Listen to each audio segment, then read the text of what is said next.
करायला सोपी आणि चविष्ट अशी आपण गाजराची कोशिंबीर बनवणार आहोत। त्यासाठी आपण 3 मीडियम साईजची गाजरं घेतलेली आहेत व ती स्वच्छ धुवून त्यातील माती काढून घेतलेली आहे। त्यासाठी आपण 1 मिरची, 1 चमचा साखर, चवीनुसार मीठ, अर्ध लिंबू व कोथिंबीर घेतलेली आहे। आता आपण गाजराचं पुढचं टोक आहे ते काढून घेतलेलं आहे आणि आपण ही गाजरं आहेत ती मोठ्या किसणीने किसून घेणार आहोत जाडसर। आता ही आपली गाजरं आहेत ती पहा सर्व मी किसून घेतलेली आहेत। आता आपण ही गाजरं आहेत ती एका बाउलमध्ये काढून घेणार आहोत। त्यासाठी आपण मिरची चिरून घेतलेली आहे आणि कोथिंबीरही आपण कट करून घेतलेली आहे।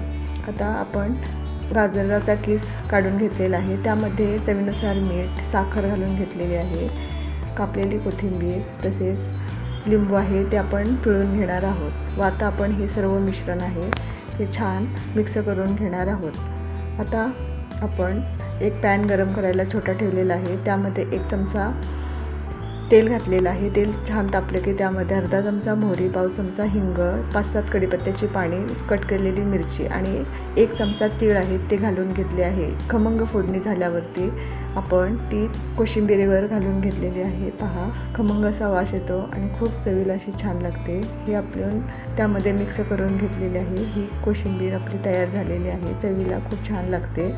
तुम्ही ही नक्की करून पहा। रेसिपी आवडली असेल तर नक्की लाईक, शेअर आणि सबस्क्राईब करा। थँक्यू।